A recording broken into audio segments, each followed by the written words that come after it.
Assalamualaikum warahmatullahi wabarakatuh. Perkenalkan, saya Rima Maisara. Saya dari Prodi Pendidikan Sejarah, Fakultas Keguruan dan Ilmu Pendidikan, Universitas Riau. Dengan kode NIM 20051111077. Di sini saya akan menyelesaikan tugas saya, yaitu tumbuh dan berkembangnya Kerajaan Ternate dan Tidore, dengan mata kuliah Sejarah Indonesia Masa Islam dengan dosen pengampu Bapak Nurdiansyah MPD. Di sini saya akan menjelaskan sejarah dari Kerajaan Ternate dan Tidore. Awal mulanya adalah dua pulau kecil yang hampir sama besarnya. Kedua pulau ini saling berhadapan satu sama lain di pancang gunung api yang muncul dari Laut Malaka.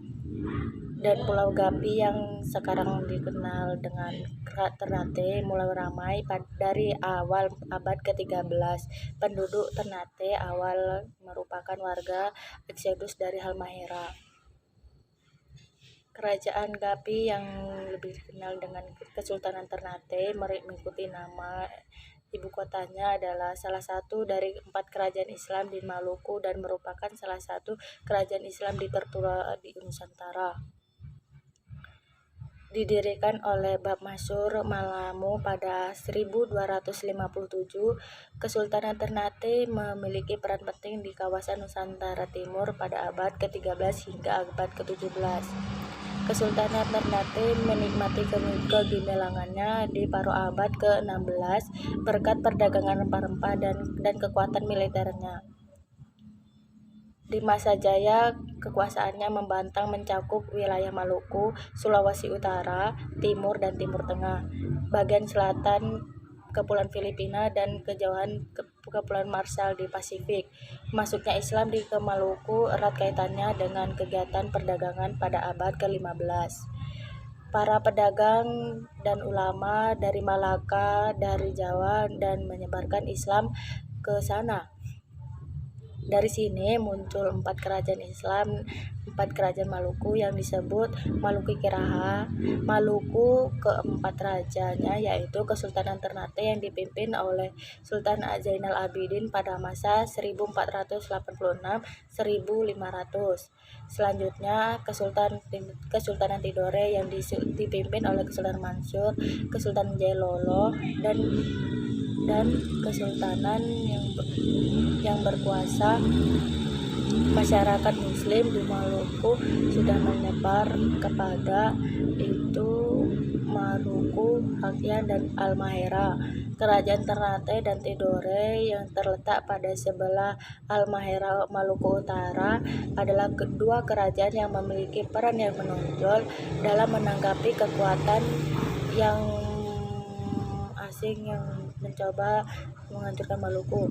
Dalam perkembangan selanjutnya, dalam masyarakat ini merebutkan hegemoni politik di kawasan Maluku. Kerajaan Ternate, Kerajaan Tidore merupakan kerajaan rempah-rempah seperti pala dan cengkeh, sehingga daerah ini menjadi pusat perdagangan dari rempah-rempah. Selanjutnya bagian dari timur dan Papua dan Irian yang dikuasai dengan Kesultanan Kerajaan Tidore, Maluku, Gorontalo dan berbagai di Sulawesi sampai ke Mindanao oleh Kesultanan Ternate. Kerajaan Ternate sampai ke puncak pada kejayaannya pada Sultan Abdullah, sedangkan Kerajaan Tidore menyampaikan Kesultanan Wuku. Persaingan antara Ternate dan Tidore adalah perdagangan. Dari persaingan ini menimbulkan persekutuan perdagangan masing-masing pemimpin dalam persekutuan tersebut. Yang pertama, Uli 5, Persekutuan 5 Bersaudara, yaitu dipimpin oleh Bacan, Seran, dan Nobin dan Ambon. Pada masa Sultan Abdullah, Sultan ini sudah mulai aman. Dan selanjutnya Sultan Uli Siwas, Sultan 9 Bersaudara. Ini ada Halmahera, Jailolo sampai ke Papua. Tidore aman. Dan secara geografis Kerajaan Tidore terletak Kepulauan Maluku antara Sulawesi dan Irian Jaya. Terletak tersebut sangat strategis dan penting dalam dunia perdagangan pada masa itu. Pada masa itu, Kepulauan Maluku merupakan penghasil rempah-rempah terbesar sehingga dijuluki Speech Island. Rempah-rempah menjadi komoditas utama dalam perdagangan lapangan, sehingga setiap pedagang maupun bangsa-bangsa yang datang yang bertujuan ke sana melewati rute perdagangan tersebut. Agama Islam meluas ke Maluku seperti Ambon, Ternate, dan Tidore. Pada keadaan ini seperti ini telah mempengaruhi aspek-aspek kehidupan masyarakatnya, baik dalam bidang politik, ekonomi, sosial, dan budaya. Dan kehidupan sosialnya, kedatangan kebangsaan Portugis di Pulau Maluku bertujuan untuk menjalin perdagangan dan mendapatkan rempah-rempah.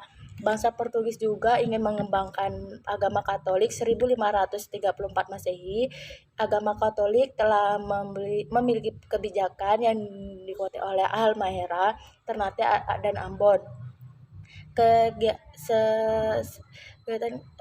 Saverus sebagian dari daerah Maluku, terutama Ternate sebagai pusatnya, sudah masuk agama Islam. Oleh karena itu, tidak jarang perbedaan agama ini dimanfaatkan oleh orang-orang Portugis untuk memancing pertentangan antara Katolik pada masa itu. Dan apabila masa pertentangan itu sudah terjadi, pertentangan akan lebih diperuncing dengan campur tangan orang-orang Portugis dalam bidang pemerintahan, sehingga seakan-akan merekalah yang berkuasa.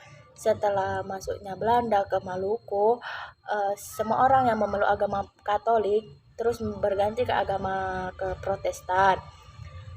Hal ini menimbulkan masalah-masalah sosial yang sangat besar dalam kehidupannya. Rakyat dan yang semakin tertekan dengan keadaan ini yang menimbulkan amarah yang luar biasa dari rakyat Maluku kepada Kompeni Belanda. Di bawah ini dipimpin oleh Sultan Ternate yang selalu berkobar-kobar, namun perlawanan tersebut dapat dipadamkan oleh Kompeni Belanda. Kehidupan rakyat Maluku pada zaman Belanda sangat memprihatinkan, sehingga memulihkan masyarakat menentang Kompeni Belanda. Awal mula berkembangnya Ternate pada abad ke-13 di Pulau Maluku juga terdiri kerajaan lain seperti Jelolo, Tidore, dan Bacan Lobi. Ternate yang tidak adu domba dengan Portugis dan Spanyol yang bertujuan untuk memonopoli daerah hasil rempah-rempah tersebut. Setelah Sultan Ternate dan Tidore sadar bahwa mereka telah diadu domba oleh Portugis dan Spanyol, mereka kemudian bersatu dan Portugis dan Spanyol keluar Kepulauan Maluku. Namun, kemenangan tersebut tidak bertahan lama sebab VOC yang dibentuk Belanda menguasai perdagangan rempah-rempah di Maluku, menaklukkan di Ternate. Strategi yang kerja yang teratur, rapi, dan terkontrol, dan organisasi yang kuat.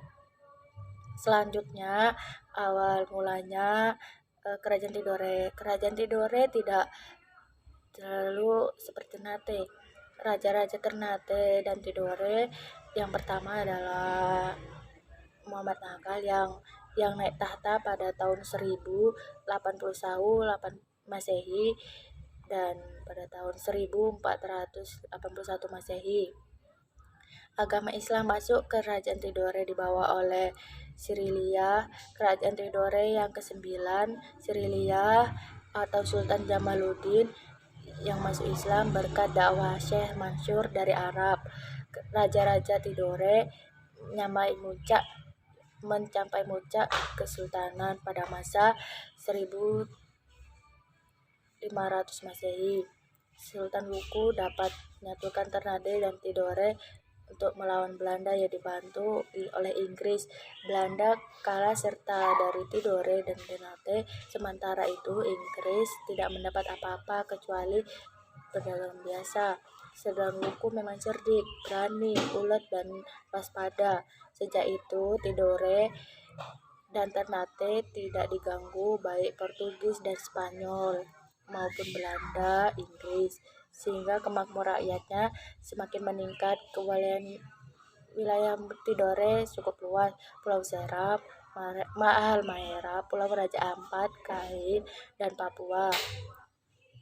Pengganti Sultan Huku adalah Sultan Zainul Abidin. Ia juga menentang Belanda yang menjajah kembali. Ada pula kemunduran dari Kerajaan Tidore sama seperti Kerajaan Ternate. Peninggalan Kerajaan Ternate antara lain Istana Sultan Ternate dan Kerajaan Ternate, Masjid di Ternate, dan peninggalan Tidore, benteng peninggalan Portugis dan Kerajaan Portugis. Sekian dan terima kasih. Assalamualaikum warahmatullahi wabarakatuh.